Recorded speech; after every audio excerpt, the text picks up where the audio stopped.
आपको नहीं होता। अभी ना घर से खाना खा के जब निकला हूँ अभी। हम सब खाते हैं, आधे ज़्यादा लोग खाना नहीं खाते। मेरे को बिल्कुल पास में चाहिए होगा स्टार्ट कर दे। हाँ मुझे स्टार्ट करने की बात है।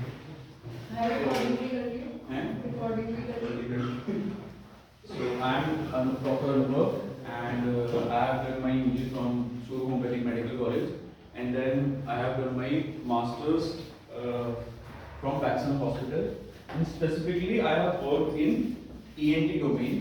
I have worked under a ENT surgeon since around 3 years and I have also worked in a hearing institute which is a government institute in Noida. So I had a very good exposure in hearing disorders, ENT disorders. And specifically, I am also treating patients of ENT domain, which were referred to me from ENT surgeons also, Hearing Institute also. So even I have done my thesis on CSOM, chronic suppurative otitis media, and hearing loss. So after seeing lot of patients of hearing loss, specifically in ENT domain, I have seen a very good results. Even patients which were referred to me from ENT surgeons where they didn't have any treatment or only surgery can be done and surgery may produce more harm to such patients. Like specifically I want to discuss few cases, but before starting to the main topic I want to give a brief idea about hearing disorders. Like I want to ask anybody from you, like, what are the types of hearing loss? If anybody knows. Conductive and sensorineural. मतलब briefly, it is either conductive or it is sensorineural. Rarely it is mixed also. ऐसा भी होता है कई बार mixed loss भी होता है, पर मोटा-मोटा जो क्लिनिक पे पेशेंट्स आते हैं 90% या तो वो conductive hearing loss के आते हैं या फिर sensorineural hearing loss के आते हैं. So अगर हम conductive hearing loss सुन लेते हैं, suppose ये हमें पता लगता है कि पेशेंट को कंडक्टिव हियरिंग लॉस है, पहला क्वेश्चन हमारा दिमाग कहां जाएगा कि व्हाट इज द पैथोलॉजी.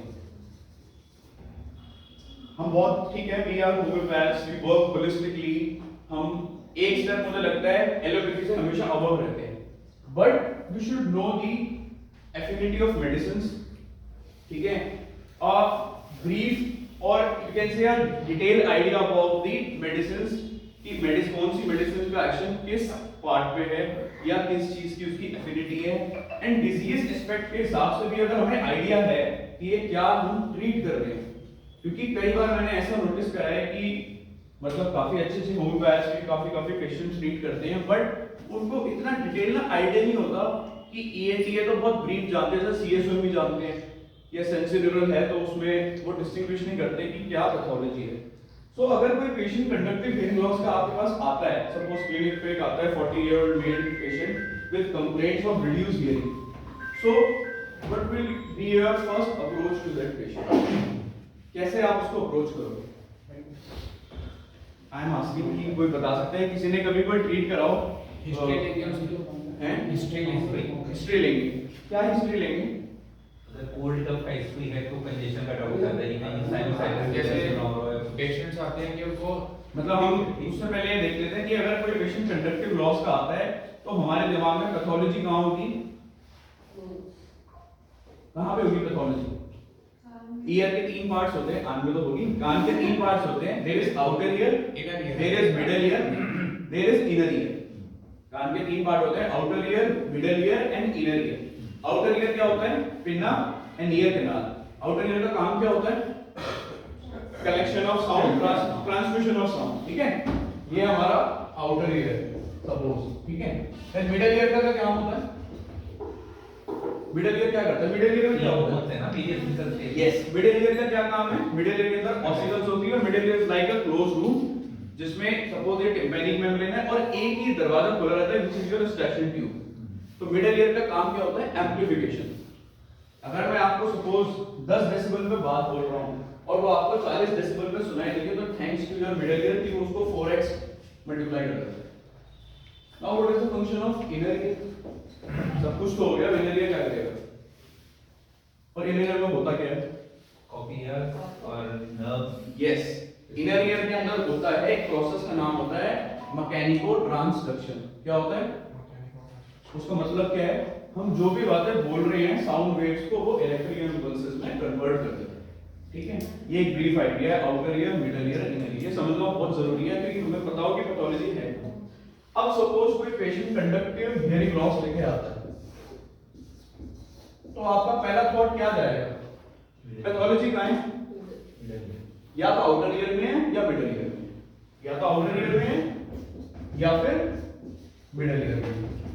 और अगर कोई पेशेंट सेंसिटिव हियरिंग लॉस का आता है तो या तो इनर ईयर में या फिर रीट्रोकॉक्लियर, कि कॉक्लियर के पीछे आप चले गए ब्रेन में, जिसकी एक बहुत अच्छी मेडिसिन डॉक्टर कूपर ने बताई है चिनोपोडियम, मतलब एक स्पेसिफिक दवाई है जो रीट्रोकॉक्लियर डिजीज में भी हेल्प करती है। नाउ इससे भी पहले अगर आपके पास कोई पेशेंट कंडक्टिव हियरिंग लॉस का आता है, आप even without asking, without seeing the audiometry of patient, आपने बोला सर हिस्ट्री, बहुत अच्छी बात बोली, हिस्ट्री पे जाएंगे, पर उससे भी पहले आप पेशेंट की ऑब्जर्वेशन करके ये पहचान सकते हो कि ये पेशेंट कंडक्टिव लॉस का है या सेंसिटिव हियरिंग लॉस का है। कैसे? सपोज मेरे को कंडक्टिव हियरिंग लॉस है, मैं आपके क्लिनिक पे आता हूं और आप फर्स्ट पर्सन हो जो मैं क्लिनिक पे आया, तो आपने मेरे से पूछा कि आप बताओगे मेरे से, मेरा नाम पूछा कि आपका नाम क्या है, मैंने आपको नाम बताया, मेरा नाम अनुभव है। आपने फिर क्या पूछा? एड्रेस पूछा, मैंने एड्रेस बताया। सिर्फ पेशेंट की वॉल्यूम से, I am telling you, just from the volume of patient, अगर किसी को कंडक्टिव हियरिंग लॉस है, he will speak in very low volume. मेरा नाम अनुभव, वही मेरे को सपोज सेंसिटिव हियरिंग लॉस है, आपने पूछा आपका नाम क्या है? हैं? अरे आपका नाम क्या है? क्या? अरे आपका नाम क्या है? नाम अनुभव। आपको आगे पूछने की जरूरत नहीं है, मेरा डायग्नोसिस तो हो जाता है, ऐसे में चलता है, मैं बाद में सोचता हूं है क्यों। क्लियर है जितेश सर? एंड ये it is 100, 200, 300% true because this I have learned in audiology institute in a government institute. ऐसा क्यों हो रहा है? ऐसा क्यों हो रहा है? कंडक्टिव लॉस का पेशेंट ये क्यों बोल रहा है? क्योंकि कंडक्टिव लॉस में जो मोटी मोटी पैथोलॉजी होती है वो होती है मिडल ईयर में ज्यादातर, 90% तो सीएसएम वाले ही आते हैं। तो मिडल ईयर में जब फ्लूइड बढ़ जाता है तो पेशेंट को अपनी ही आवाज गूंजती है, जहां रिपर्टरी में कई जगह लिखा है। तो रिपर्टरी को भी हमने क्या है, एक बहुत कमी हुई है कि रिपर्टरी को हमने मॉडर्न लैंग्वेज में कन्वर्ट नहीं कर पाए। पर मेरे को जैसे ईएनटी की नॉलेज होने लगी तो मैंने जब रूब्रिक्स पढ़े तो मैंने कहा यार ये तो ये डिजीज है, आज तक हमें पता ही नहीं था, और हमने उसके लिए प्रिस्क्राइब करा तो सच में कोई ऐसी डिजीज ट्रीट हो गई जो कभी सोच नहीं सकते। जैसे ऑटोस्क्लेरोसिस हमने ट्रीट करा। ऑटोस्क्लेरोसिस का एक सिम्टम है which is a very, जिसको अनकॉमन मान लेते हैं ना, वो ऑटोस्क्लेरोसिस का कॉमन सिम्टम है। क्या सिम्टम है? ऑटोस्क्लेरोसिस डिजीज का पेशेंट क्या कहता है कि मेरे को डॉक्टर साहब भीड़ भाड़ में अच्छा सुनाई देता है, I can hear better in noises. How can this possible? ये कॉमन सिम्टम है ऑटोस्क्लेरोसिस के पेशेंट में, और ये सिम्टम है ग्रेफाइटिस का नाइट्रिक एसिड। अब हम दोबारा से उसी बात पे आ जाते हैं कि पेशेंट मेरे पास क्लिनिक पे आया और उसने मेरे से बहुत लो वॉल्यूम में बात करी। सल्फेट प्रोटोकॉल जी जी जी जी रीजन क्या है इस चीज का कि वो बेटर इन नॉइस को सुन पाता है गिरवा में? इसका रीजन है ऑस्टिकुलर फिक्सेशन। ऑटोस्क्लेरोसिस की पैथोलॉजी जो होती है उसमें क्या होता है कि बोनी फिक्सेशन हो जाता है। एक बोन होती है हमारी स्टेपिस, उसकी फुट प्लेट फिक्स हो जाती है, तो उसकी वजह से क्या होता है कि जब हम नॉर्मली आवाज सुनते हैं तो उस बोन का क्या काम होता है? कंडक्शन, वो हिल नहीं पाती। लेकिन वही बात जब हम बहुत शोर में सुनते हैं तो उसकी मास्किंग हो जाती है। इस प्रोसेस को बोलते हैं मास्किंग, जो कि एक टॉपिक है ऑडियोलॉजिस्ट का। It is due to a phenomena जिसका नाम है masking, which is a very complicated thing, जो ऑडियोलॉजिस्ट करते भी हैं, मास्किंग करते हैं, एक कान को बंद कर देते हैं फिर दूसरे सुनते हैं। बट देखो उस टाइम पे उन्हें नहीं पता था ऑटोस्क्लेरोसिस है, पर उनकी क्लिनिकल ऑब्जर्वेशन इतनी अच्छी थी, डॉक्टर केंट की, क्लार्क की, डॉक्टर आर.टी. कूपर की, जिनकी मैं बुक भी लेके आया हूं, which was the authority in ENT disorders. Dr. Cooper was an ENT surgeon who converted to homeopathy. During Hahnemann's time, और इनकी कुछ ऐसी क्लिनिकल टिप्स हैं। ऐसा बोलते हैं कि ऊपर बड़े लो पोटेंसी पे प्रैक्टिस करते थे, बड़े स्पेशली प्रिस्क्रिप्शन नहीं, वो इनिशियली करते थे। बाद में ही started following doctor Kent and doctor Hahnemann, और इन्होंने अपने टेक्स्ट में मेंशन किया हुआ। ठीक है, हमने बोला कि कंडक्टिव पैथोलॉजी है, पेशेंट बोलेगा खुद ही। सेंसरी न्यूरल वाला पेशेंट कैसे बोलेगा? एक तो जोर से बोलेगा और दूसरा क्या करेगा? सेंसरी न्यूरल हियरिंग लॉस का एक बहुत टिपिकल एक डिस्ट्रीब्यूशन फीचर है जो आप क्लिनिक में पहचान सकते हो। क्या है वो, कोई बता सकता है? हमने कहा किसी को अगर कंडक्टिव लॉस है तो पैथोलॉजी कहाँ होगी? Middle ear. मिडिल ईयर का मतलब क्या है? कंडक्शन में प्रॉब्लम होगी, लेकिन कभी भी ट्रांसमिशन में प्रॉब्लम नहीं होगी। दोनों बातों में फर्क है। क्या फर्क है? एक रेडियो एफएम है, हम उसकी वॉल्यूम बढ़ा रहे हैं और कम कर रहे हैं, बढ़ा रहे हैं और कम कर रहे हैं, पर उसकी फ्रीक्वेंसी नहीं फेल रही, तो कभी भी उसमें डिस्टॉर्शन नहीं आएगी। पर आप सोचो, थोड़ी देर के लिए हमने उसकी फ्रीक्वेंसी बढ़ा दी, 93.5 एम की जगह 93.6 खत्म कर दिया, क्या होगा? क्या आएगी? डिस्टॉर्शन आएगी। इस टर्मिनोलॉजी को हम बोलते हैं स्पीच डिस्क्रिमिनेशन। क्या बोलते हैं? Speech discrimination. मतलब अगर सपोज मुझे सेंसरी हियरिंग लॉस है, मेरी हियरिंग तो कम है ही है, साथ साथ क्या है? मेरी स्पीच क्लैरिटी नहीं है। और ये सबसे बड़ी प्रॉब्लम होती है, आपने देखा होगा जो एजेड लोग होते हैं, हम सबके घर में एजेड लोग हैं, मेरी ग्रैंड मदर है, उनको जेनेटिकली हियरिंग लॉस एक्वायर हुआ है, विद एज हो गया, उसको डिजीज को बोलते हैं प्रेसबाइटिस, कि एज रिलेटेड हियरिंग लॉस। आपके जो इनर ईयर सेल्स है वो 80 इयर्स के बाद डैमेज होने लग जाते हैं। तो उन लोगों के से एक प्रॉब्लम आती है, चाहे आप उनको कितना ही अच्छी क्वालिटी का हियरिंग एड लगा दो, हियरिंग एड का काम क्या है? सिर्फ साउंड को एम्पलीफाई करना, पर वो कभी भी स्पीच क्लैरिटी नहीं सुधार सकता, क्योंकि अंदर कौन बैठा है? Cochlea. The ultimate transmitter is what? Cochlea. तो सेंसरी न्यूरल हियरिंग लॉस का पेशेंट को जब आप क्वेश्चन करोगे ना, वो एक तो बार बार रिपीटेशन करेगा। क्या बोला आपने?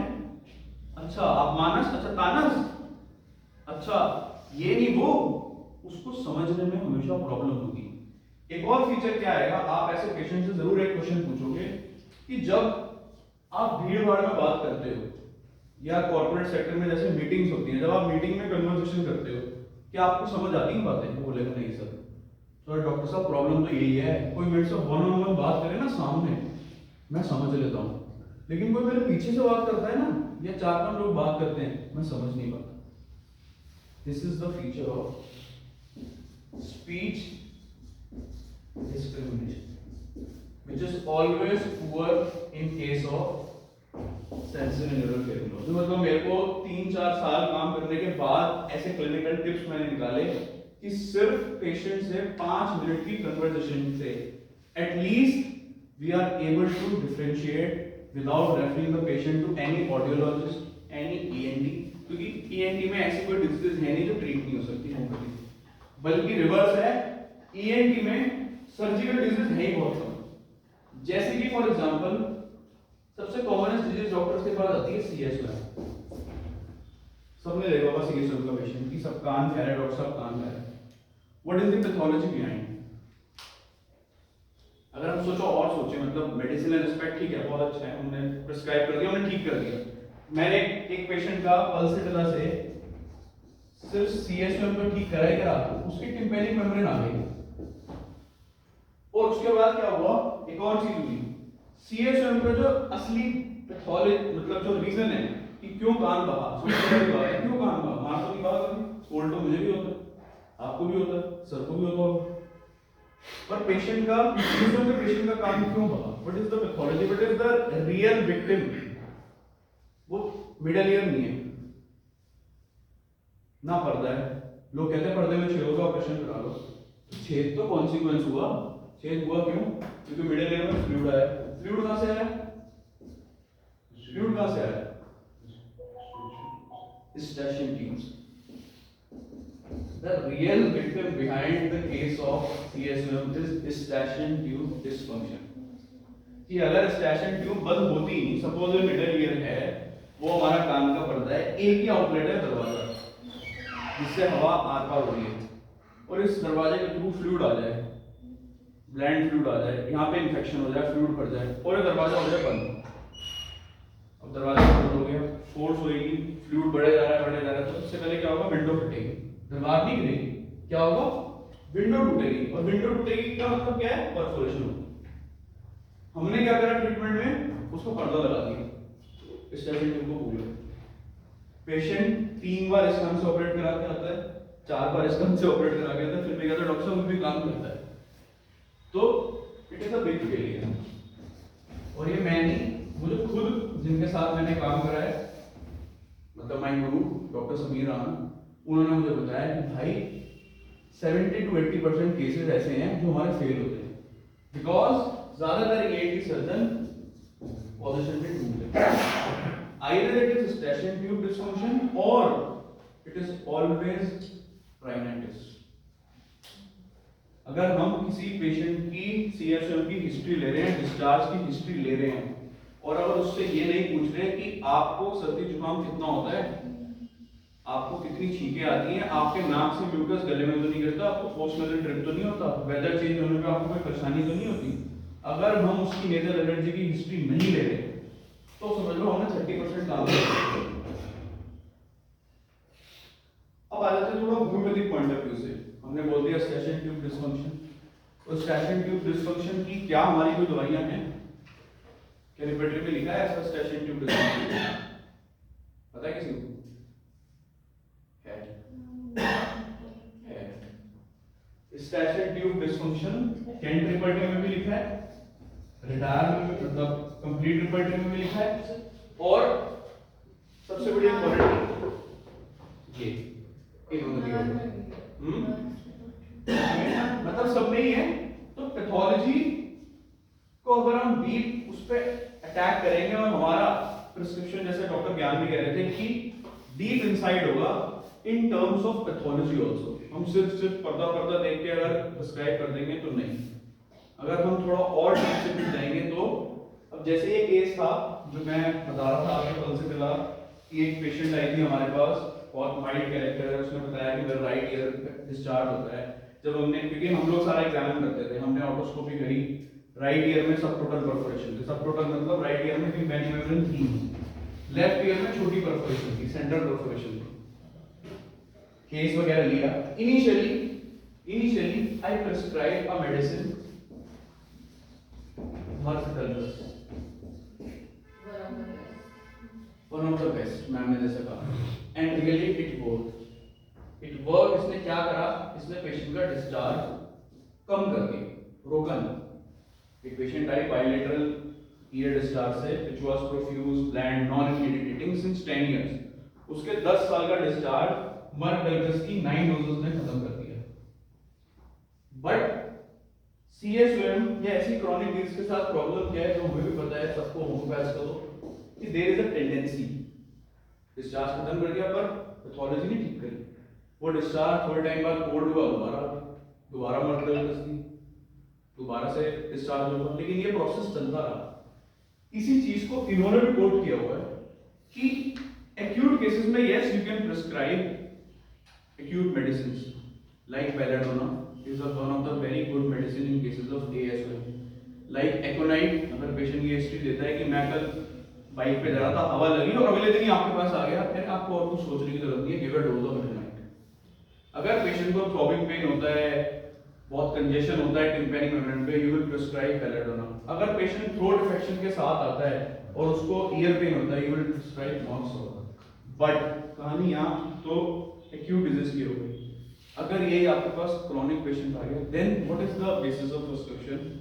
इन्होंने भी ये बात बोली कि you will consider the disposition of patient, the constitution, his living, her or his living lifestyle, her mental generals, her physical generals, everything you will make a totality and prescribe.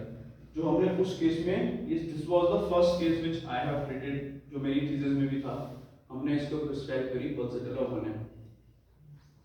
And miraculously the discharge never came back.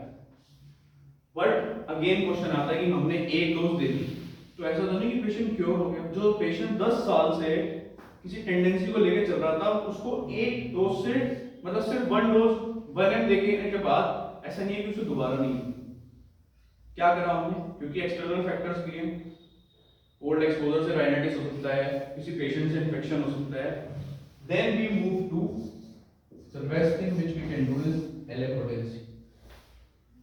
we prescribe that patient started with LM1 and went maximum to LM5, and what miracle happened, इसके तो हमारे पास audiometry, tympanometry, एक test होता है tympanometry, हमने देखा होगा हमारे पास ऑडियोमेट्री करा के आते हैं पेशेंट ज्यादातर, पर आई एम टेलिंग यू अगर आपके पास कोई भी कंडक्टिव हियरिंग लॉस का पेशेंट आता है, कोई भी, अगर आपको पता है कि उसकी ऑडियोमेट्री में लिखा हुआ है कि इसको कंडक्टिव हियरिंग लॉस है, always guide that patient to go for tympanometry.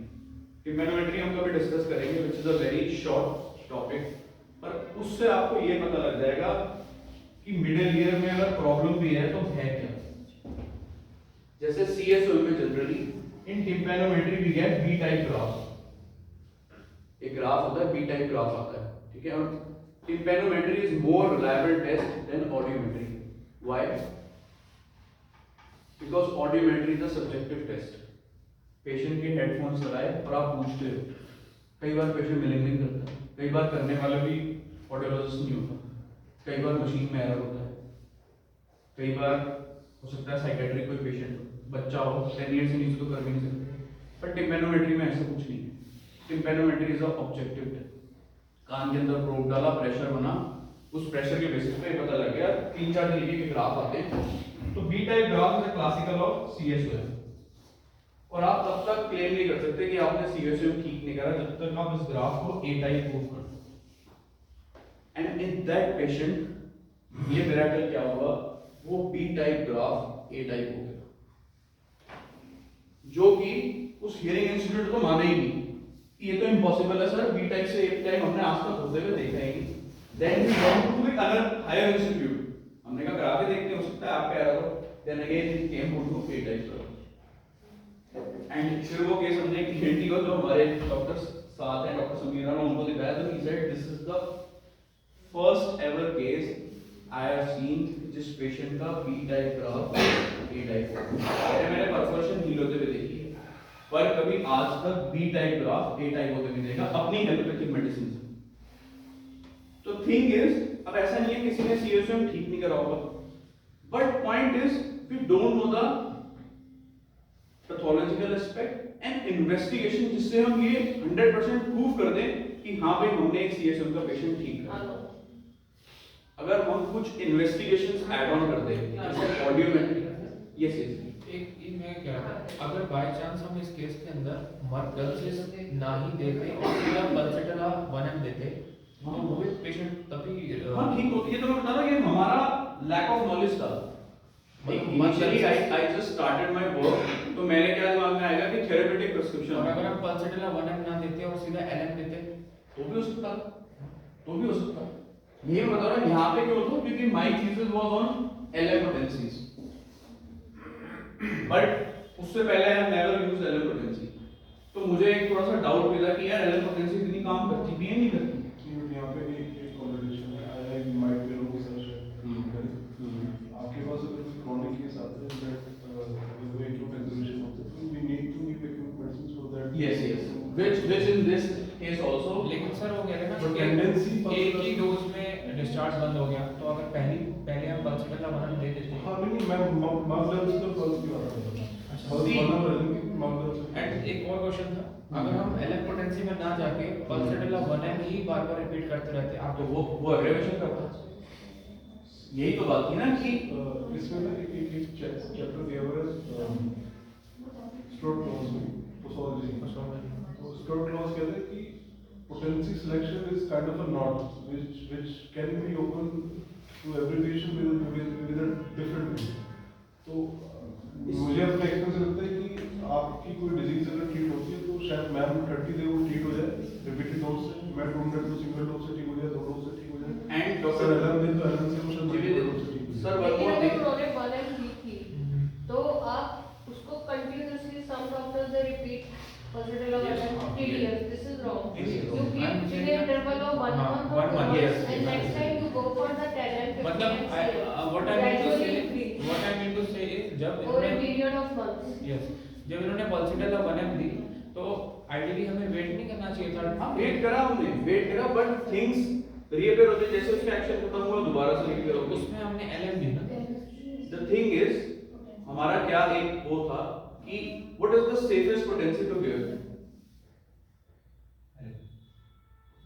Doctor Hahnemann ने 6th एडिशन बनाया, 90% of homeopaths are still practising in CM potential, हम भी कर रहे थे। जब हमने 6th एडिशन पढ़ा, मैंने स्पेशली हरि मोहन चौधरी जी की बुक पढ़ी और फिर मैंने कहा यार कि कितने कम लोग हैं जो बहुत फाइन डॉक्टर्स हैं, why such doctors are only prescribing LM। क्यों? क्योंकि मार्केट में नहीं मिल रही। यही रीजन है, अवेलेबिलिटी नहीं है, उसको बनाना एक कला है, उसको देना एक कला है, सिलेक्शन ऑफ मेडिसिन बिल्कुल ठीक होना चाहिए। सिर्फ इस बेसिस के चक्कर में हम लोग क्या कर रहे हैं, हम लोग कुछ नया नहीं दे पा रहे। लेकिन LM पोटेंसी को यूज करने के भी स्टैंडर्ड रूल्स हैं, when you should use. Yes, yes. Not in all cases. Not in all cases, I am telling you. तो आप इसमें बताओ But this is my pure experience. ये मैं ये बता रहा हूँ कि मैंने पल्सिटल दी और मैंने खुद एक ऐसी चीज देखी which was मैंने एक्सपेक्ट नहीं करा था कि वो पेशेंट की TM हील हो जाएगी, बट हम करते रहे within 6-7 months उसकी TM ही रीअपीयर हो गई, which was very shocking। तो मैंने बताया कि मैंने इस चीज से बहुत सीखा कि यार ये कैसे ठीक हो गया। देन उसके बाद we starting doing this with many patients कि हमारे पास एक ईयर ट्यूमर का भी पेशेंट आया, हमने उसको कैलकेरिया का 1M पे रखा, 2 तक गए, 3 तक जैसे ही गए क्योर हो गया। Then we have treated a case of ranula which was one of my favourite cases, जो कि पेशेंट हमारे पास रेफर हुई थी कोसिकला से, which was 3 times operated. It was a plunging ranula, जितना बाहर था उतना ही अंदर था। 12 ईयर ओल्ड गर्ल 3 बार ऑपरेट होती थी, जितनी बार जैसे ही ऑपरेट होती थी 15 दिन बाद दोबारा आ जाता था। तो उस केस में भी प्रिस्क्राइब कॉन्स्टिट्यूशनली नाइट्रोम्यून, जबकि नाइट्रोम्यून का कोई रेनोला से कुछ था नहीं और LM दी। तो within a span of around 3.5 months ranula तो गायब हुआ, हमने 1 महीना और उसको दी कि दोबारा रीअपर ना हो, कि ऐसा ना हो हम बंद करें और ऐसा ही हो उसके साथ कि दोबारा रीअपर हो गए। It's been around more than 2 years, उस पेशेंट को अभी तक कोई प्रॉब्लम नहीं थी। Which was again a very मतलब खुद उन ENT सर्जन ने बोला कि आपने क्या प्रिस्क्राइब किया था सर ऐसा। तो मैंने कहा हमारे लिए भी ये तो एक नया केस था और मैंने तो सच्ची में वो रेनोला केस ही पहली बार देखा, डायग्नोसिस भी सबसे लंबा है। तो what I am trying to say is अभी भी क्या है, मेजॉरिटी ऑफ डॉक्टर्स स्विच नहीं हो रहे, they don't want to leave their comfort area. और लाइक ठीक है सीनियर डॉक्टर्स बहुत है, बट ये हमारी और आपकी ज्यादा है कि यंग डॉक्टर्स हम जब तक और आगे नहीं करेंगे ना तो होम्योपैथी भी एक जगह और आगे नहीं जाएगी। जैसे हियरिंग लॉस में मुझे नहीं लगता कि कोई ऐसा ENT सर्जन के साथ कोई कर रहा हो।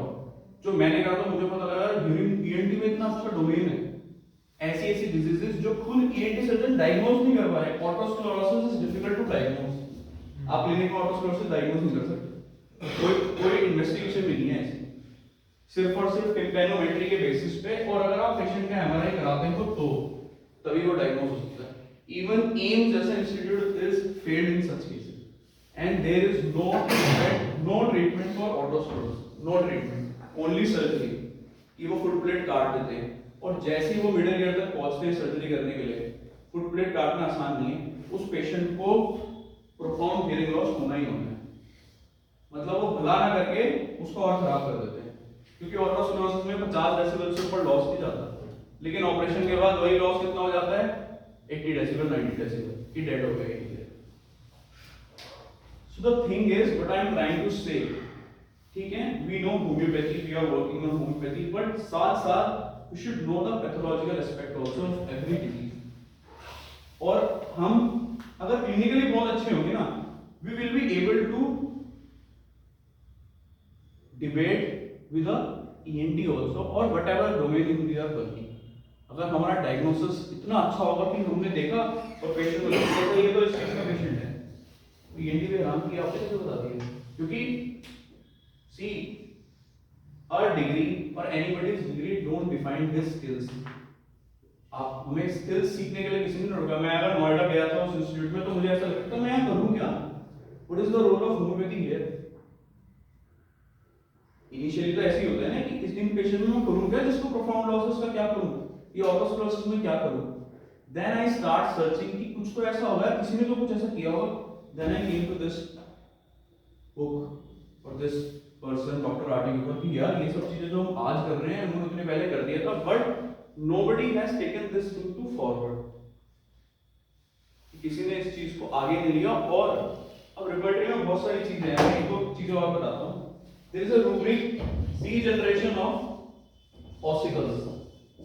अगर आप ईयर चैप्टर में जाओगे तो there is a rubric degeneration of ossicles. अब डीजनरेशन ऑफ ऑसिकल्स का मतलब क्या है, और बिना ऑडियोमेट्री के क्लिनिकली आप पहचान सकते हो कि डीजनरेशन हुई है नहीं हुई है. हाउ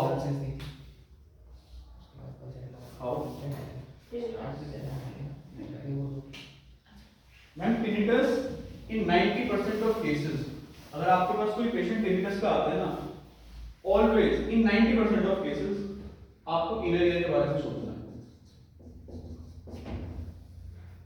अगर पेशेंट सिर्फ आपके पास यंग पेशेंट आता है, इस कान में आवाजें आती हैं, तो पहली थॉट आपकी जाएगी इनर ईयर में, क्योंकि tinnitus is 90% of cases due to hair cell damage, inner hair cell damage. It can be due to middle ear pathology, but it is very rare. Degeneration of ossicles आप तब लोगे अगर आपके पास कोई patient आता है हियरिंग लॉस का, बोलता है मुझे डिस्चार्ज होता है, सब कुछ होता है, आपके पास ऑडियोमेट्री दिखाता है. ऑडियोमेट्री में लिखा है कि उस पेशेंट को 60 डेसिबल का कंडक्टिव लॉस है. 60 डेसिबल मतलब ये हो गया कि आप और मैं तो अभी बहुत लाउड बोल रहा हूँ, पर नॉर्मल कन्वर्सेशन से नहीं सुनाई दी, which doesn't happen in cases of CHM until there is a degeneration of ossicles. आप किसी की, हम पर्दा कर रहे हैं ना, हम किसी का पर्दा निकालने का काम करें तो उसको सिर्फ 30-40% ही लॉस होगा.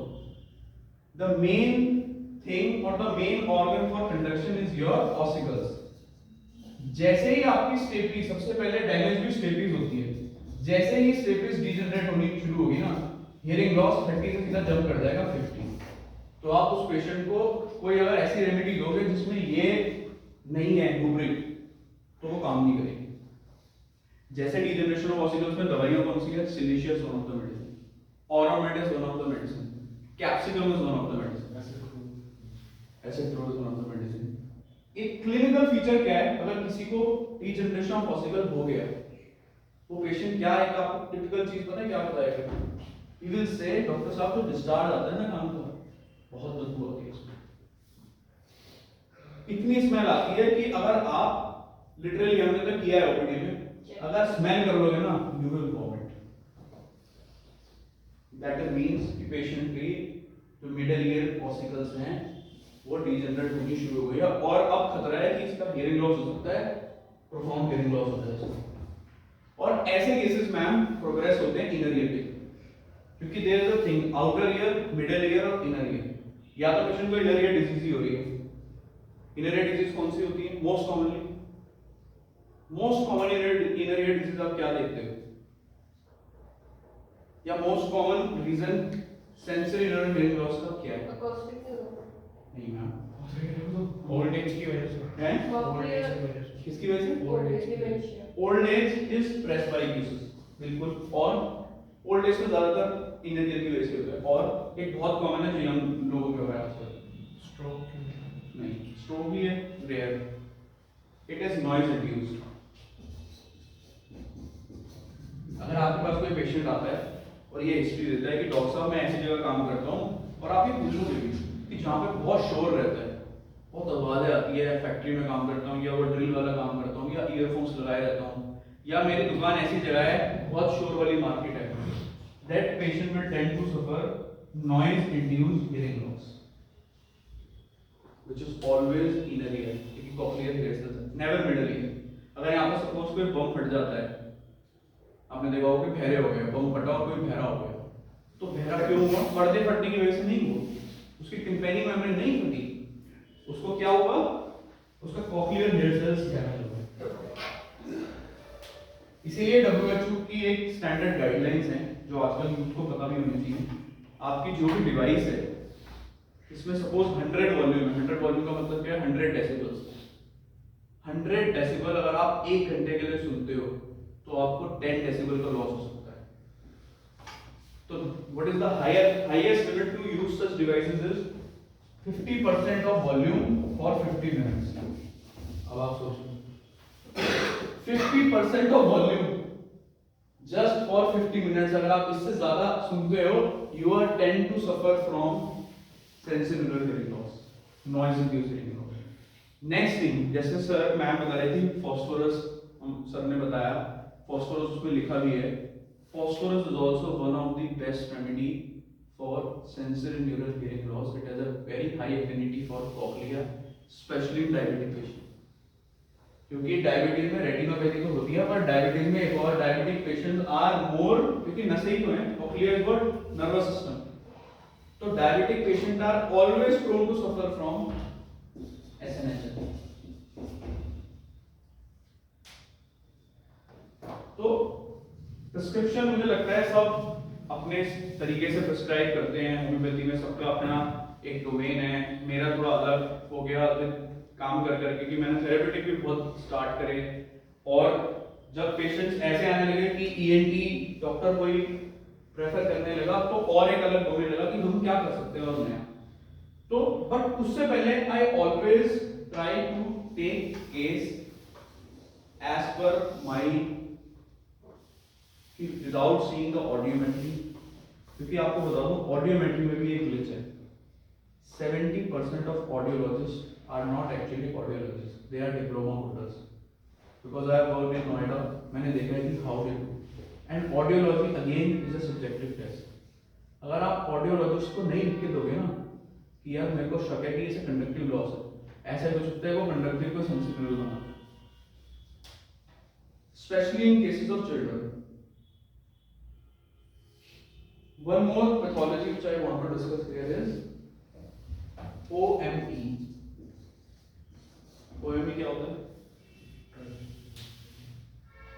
ये इसलिए से जानते हो इसके केस मैंने बहुत होते थे देखे हैं। OME जनरली 5 years below होता है। OME is otitis media with effusion. Otitis media with effusion का मतलब क्या है कि मिडिल ईयर में खूब सारा फ्लूइड भर गया, स्टैचिंग ट्यूब भी बंद हो गई, पर उस फ्लूइड में कोई इन्फेक्शन नहीं हुआ। इन्फेक्शन नहीं हुआ तो पर्दा भी नहीं गया, सब कुछ इंटैक्ट है, बस यहाँ एयर की जगह पानी भर गया। उसकी वजह से क्या होना शुरू हो गया, उसके ऑसिकल्स डैमेज होने शुरू हो गए। सी इट इज बेटर कि एयर डिस्चार्ज हो जाए देन कि डिस्चार्ज सारा कान के अंदर कंटेन हो जाए, क्योंकि डिस्चार्ज होना इज अ नेचुरल प्रोसेस। कई बार पेशेंट को मेडिसिन देते हैं ना, उसको डिस्चार्ज बढ़ जाता है initially, it is good two year drain हो गया, क्योंकि अगर वो मिडिल ईयर में कंटेन हो गया और स्टेशन ट्यूब भी बंद है, जो कि जनरली बच्चों में होती है जिनको एडिनॉइड्स होते हैं। अगर आपके पास कोई एडिनॉइड्स का पेशेंट आता है, ऑलवेज और आपको हल्की सी भी हियरिंग में लगता है कि इसको बच्चे मतलब मदर बताती है हियरिंग कम है, ऑलवेज गो फॉर टिम्पैनोमेट्री, क्योंकि अगर आपने उसे अर्ली एज में डायग्नोज कर दिया ना और उसके बेसिस पे प्रिस्क्रिप्शन दे दी, ठीक है आपको एडिनॉइड्स ही करनी है, पर आपको पता होना चाहिए कि उसके मिडिल ईयर में अगर 4-5 साल तक फ्लूइड रह गया, that patient will go into profound hearing loss in future, कि उसकी ऑसिकल डिजेनरेट हो रही है टाइम ग्रेजुअली। तो और क्योंकि 5 इयर्स बिलो बच्चे को पता भी नहीं लगता, कई आपने बच्चे देखे उनकी स्पीच क्लियर नहीं होती, ढंग से नहीं बोलते, क्योंकि हियरिंग लॉस ऐसा नहीं है कि सारी फ्रीक्वेंसीज पे बराबर होता है। किसी को कोई वर्ड ढंग से नहीं सुनाई देता क्योंकि उसे उस फ्रीक्वेंसी पे लॉस है। जरूरी नहीं है हर किसी की स्टेबिलिटी डिसॉल्व हुए, हो सकता है उसकी इनकस डिसॉल्व हो गई, हो सकता है किसी की मैलियस डिसॉल्व हो गई, लेकिन इस लेवल तक भी रिपर्टरी में चीजें लिखी हुई हैं जो हम उसको क्लिनिकली, जैसे एक चिनोपोडियम का एक सिम्टम उन्होंने लिखा हुआ है, क्योंकि डॉक्टर कूपर के टाइम पे ऑडियोमेट्री नहीं थी, they used to do watch test. इन्होंने ऐसे लिखा हुआ है हियरिंग लॉस का कि कान के 1 सेंटीमीटर पे रखा, फिर 2 सेंटीमीटर पे रखा, फिर 3 सेंटीमीटर पे रखा। अच्छा, यहाँ के बाद अगर नहीं सुनाई दिया तो मतलब इतना लॉस है कि 3 सेंटीमीटर पे लॉस है, मतलब उनके पास ऑडियोमेट्री नहीं थी, बट वो इतने क्लेवर थे कि उन्होंने घड़ी को ऑडियोमेट्री बना दिया, ऑडियोमीटर बना दिया। अब उन्होंने क्या देखा, कुछ पेशेंट्स को क्या हो रहा है, वॉच टेस्ट तो सुनाई दे रहा है normal, but they are not able to hear human voices, ये रिपोर्टर में लिखा हुआ है। कुछ बच्चे या कुछ लोग ऐसे हैं जिन्हें गाड़ी जाते हुए तो सुनाई दे रही है, राइडिंग कैरेज ऐसा कुछ लिखा हुआ है कि but they are not able to hear human voices. एक तो फॉस्फोरस है इसी में लिखा हुआ है, दूसरी बेस्ट रेमेडी है इसकी चिनोपोडियम। मतलब टिपिकल ये लाइन लिखी हुई है कि patient is not able to hear human voices but can hear other frequencies. अब ऐसा क्यों हुआ? क्योंकि उसको हियरिंग लॉस कौन सी फ्रीक्वेंसीज में है? ह्यूमन वॉइस वाली फ्रीक्वेंसीज पे, जो ऑडियोलॉजी की लैंग्वेज में बड़ी कॉमन है। वो ऑडियोलॉजिस्ट को बोलते हैं बनाना फ्रीक्वेंसी, वो बनाना बना देते हैं ऑडियोमेट ग्राफ में, कहते हैं इस फ्रीक्वेंसी पे अगर लॉस है ना तो उसको सुनाई नहीं देगा, पर बाकी हॉर्न मॉन लाइटों की आवाज सब कुछ उसे मतलब और चीजें सुनाई देगी। तो इतनी उन्होंने मतलब इतनी ज्यादा डेप्थ तक दे नो थिंग्स, बट क्योंकि ऑडियोमेट्री नहीं थी तो nobody was able to convert that text into the language of modern science. So this is what I want to singer Alka Yagnik का हियरिंग लॉस का क्या कारण है? इनका सिंगर अलका याग्निक का हियरिंग लॉस का कौन आया था? उनको भी नॉइज इंड्यूस था, ऑब्वियसली नॉइज इंड्यूस था, नॉइज इंड्यूस हियरिंग लॉस था बिकॉज़ हमेशा वो म्यूजिक और डॉग उसमें थे, नॉइज इंड्यूस हियरिंग लॉस था। कौन कौन सी केसेस ऐसे हैं जो होम्योपैथ को Tinnitus के ऊपर पढ़ा है, tinnitus से केसेस बहुत आते हैं और बहुत दुखी करते हैं। बढ़िया। ENT और डॉक्टर में हाई होता है। कौन कौन से केसेस ऐसे हैं जो होम्योपैथ को नहीं लेने चाहिए, यानी कि हाँ, बहुत अच्छा क्वेश्चन पूछा सर ने कि कौन सा केसेस हमें नहीं लेना चाहिए। सर अगर आपके पास कोई पेशेंट आता है sudden sensory neural brain loss का, अब sudden sensory neural brain loss का पेशेंट कैसे आएगा? पेशेंट ने आपको अगर ये हिस्ट्री दिया, डॉक्टर साहब मेरी 2 दिन के अंदर हियरिंग खत्म हो गई इस कान की, मैं कहीं गया था, क्योंकि उसके रीजंस क्या हैं, या तो नॉइज एक्सपोजर है या कोई मेडिकेशन है, उनकी वजह से भी ऐसा होता है। जैसे बहुत सारे ऑटोटॉक्सिक ड्रग हैं, एक सबसे बड़ा ऑटोटॉक्सिक ड्रग है आइबुप्रोफेन। आइबुप्रोफेन मतलब ओमिफ्लिम के अंदर जो एक सॉल्ट होता है। एक और ऐसा बड़ा ऑटोटॉक्सिक ड्रग है HCQ, और हमारी रिपोर्टरी में लिखा हुआ है कि साइड इफेक्ट्स ऑफ क्विनिन, ये रूब्रिक है साइड इफेक्ट्स ऑफ क्विनिन। पर ऐसे केसेस क्या है, एंटरटेन करने ठीक नहीं है, बिकॉज ये आते हैं मेडिकल इमरजेंसी में, और इसके एक प्रोटोकॉल बनी हुई है। अगर किसी को sudden sensory neural hearing loss होता है तो आपको उसको कोई भी डॉक्टर, डोमेन के doctor, you have to refer that patient to emergency, जिसको स्टेरॉइड्स दिए जाएंगे। Corticosteroid should be the treatment. अगर आपने वो नहीं फॉलो करा तो आपने वो प्रोटोकॉल ब्रेक कुछ किया। वायरल इन्फेक्शंस भी होते हैं Yes. उसमें भी steroid sudden sensory hearing loss viral infection की वजह से भी हो सकता है, नॉइज इंड्यूस भी हो सकता है, या फिर कुछ ऑटोटॉक्सिक ड्रग्स की वजह से भी हो सकता है। मतलब हमारे क्लिनिक पे कोई पेशेंट आए और ये कहते हैं कि डॉक्टर साहब मेरी रात को हियरिंग खत्म हो गई इस कान की, still there is a medicine of sudden sensory neural hearing loss in repertory and that is मैकाब। अब देखो देना ना देना होता है कि हाउ यू, मतलब आपका पेशेंट के सामने क्या वो है। Obviously you will refer to ENT, but I have given a single patient with MACPA. मैंने उसको रेफर करा, बट मैंने कहा हो सकता है इससे इंटेंसिटी थोड़ी कम हो जाए, and that patient recovered. Steroid भी दिए, कई पेशेंट में ऐसा भी होता है स्टेरॉइड देने से कुछ नहीं होता, तो स्टेरॉइड भी 100% ट्रू नहीं है, बट WHO का ये रूल है, तो वी हैव टू रेफर। और प्रेसबायोक्सिस में Presbycusis is a age-related degeneration of hair cells, which cannot be reversed, but can be stopped. Homeopathy में स्कोप है। Yes, and presbycusis का रूब्रिक ही है। अगर आप रिपर्टरी में डालोगे old age hearing loss in old age, that is presbycusis। एक presbycusis का complete रिपर्टरी में खुद रूब्रिक ही लिखा हुआ है presbycusis। There are some medicines, तो we can manage presbycusis। और इसमें हम क्या एक और चीज नोट कर सकते हैं, जो मैंने आपसे बात बोली थी कि क्योंकि presbycusis में लॉस कौन सा होता है, सेंसरी, तो यहाँ पे 2 कंपोनेंट आएंगे, एक तो सुनाई नहीं दे रहा, दूसरा स्पीच क्लियर नहीं है। हम ज्यादा ध्यान देंगे स्पीच क्लैरिटी, क्योंकि पेशेंट ऐसे आते हैं तो कहते हैं 1-1 लाख रुपए की सर मशीन रखी हुई है पर सुनाई नहीं दे रही, क्योंकि कोई भी मशीन कॉक्लियर तो रिप्लेस नहीं कर सकती ना, but our medicines can produce some changes in cochlea, which I have seen. I have treated a case of this presbycusis which improved, जो कि मानते नहीं है ऑडियोलॉजी में irreversible sensory nerve hair loss आप क्लेम नहीं कर सकते कि आपने रिवर्स कर दिया, but luckily we have seen some cases जिसका जब तक हमारे पास बहुत अच्छा डेटा नहीं होगा हम पब्लिश नहीं कर सकते, क्योंकि उस पर भी क्वेश्चन है कि आपने ऑडियोमेट्री में तो गड़बड़ नहीं करी, जबकि ऑडियोमेट्री हमारे पास सारी गवर्नमेंट इंस्टीट्यूट की। तो यू कैन ट्रीट मतलब अगर पेशेंट हमारे पास क्लिनिक में आ रहा है, सबसे इजीएस्ट वे ये है कि अगर वो तेज बोल रहा है तो सेंसरी न्यूरल हो गया, और अगर वो धीरे बोल रहा है तो this is a clinical tip. Obviously you will ask more, but एक आपके होता है ना कि आप केस टेकिंग शुरू करने से पहले आपके दिमाग में चीजें चलने लग जाती है कि हाँ यार ये चीजें हो सकती हैं। 5-6 हम मेडिसिन के भी तो बनाते हैं ना, ऐसे ही हम हियरिंग लॉस के भी बना सकते हैं। एक वो जैसे रीडी और वेबर टेस्ट होते हैं उससे भी यस, वो सब चीजें बात है। मैंने बोला सिर्फ हमने पेशेंट से बात करी and we are able to diagnose कि हमने उसका 80-90% डायग्नोसिस के पास पहुंच गए। Is a very big thing. Rinne और वेबर तो है ही अपने आप में, रिने वेबर, लेकिन कौन कितना क्लिनिक में करता है ये भी बात है। और रिने वेबर करना इज अ टेक्निकल चीज जो खुद सीखने में, मतलब मुझे लगता है 1000 पेशेंट में जब रिने वेबर करोगे ना तो एक पे ठीक होगा। तो जैसे ब्लड प्रेशर का इफेक्ट आइज के ऊपर होता है, तो ब्लड Yes, प्रेशर ma'am. का इफेक्ट ईयर के ऊपर मैम होता है। टेनाइटिस जो होता है ना, कई पेशेंट आपको ऐसा बोलेंगे कि ऐसा लग रहा है जैसे मशीनें चल रही है कान के अंदर। Pulsation, हाँ।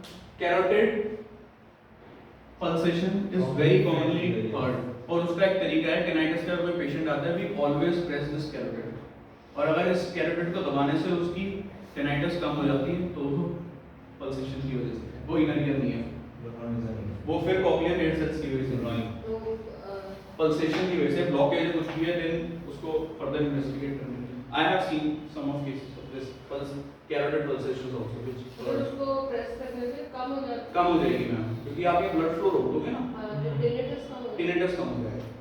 अच्छा एक चीज और, यस आजकल ना अभी विंटर में 3-4 पेशेंट आए हैं मेरे पास।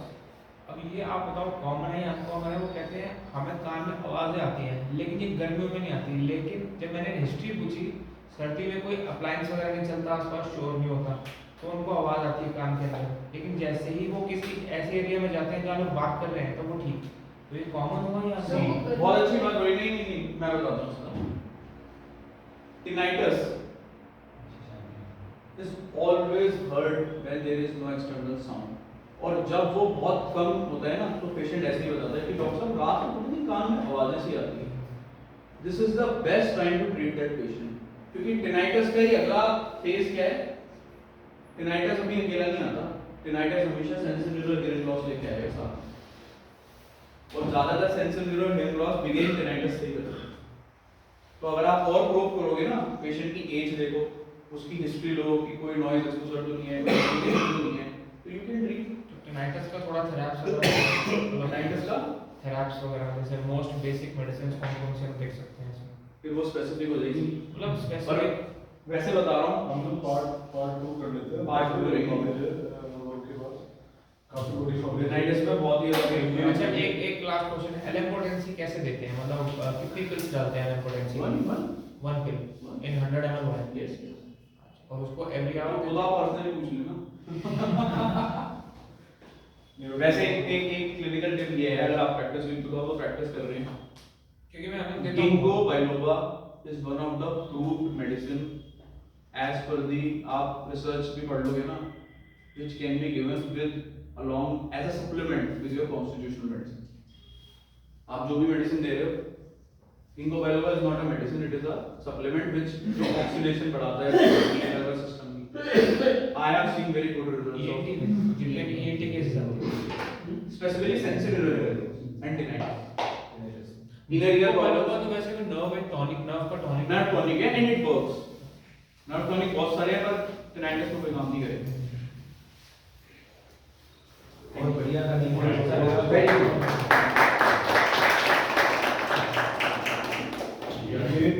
बहुत शॉर्ट टर्म पे मैंने परसों रात को मैंने लोगों और सर एक पार्ट 2 होना चाहिए फॉर थेरापी। पार्ट में जो भी सीरीज होना चाहिए। नहीं एक थेरापी का पार्ट जरूर बनाना है पार्ट 2। नहीं बनाएंगे, clinically actually motivate clinically help हो कि कुछ आपस में सीख जाए। क्योंकि थेरापी का पार्ट कौन सी बुक है ये? तो बहुत सर रेयर किताब है, पर इसके पास पीडीएफ ग्रुप में शेयर करते हैं तो बढ़िया है। ये बंद कर ले, कर दूं? सब आगे आएंगे ना, निकलेंगे तो। हाँ सर ये डॉक्टर आर्टिकल का ऑथेंटिक टेक्स्ट है, ये मैंने फ्रेंच की कोई वेबसाइट से मंगवाया था। जो ये रडार एनसाइक्लोपीडिया है ना, उसमें सारी इन्हीं की तो लिखी हुई है। उसमें दी हुई है। क्लार्क ने जितना ईयर चैप्टर पे लिखा हुआ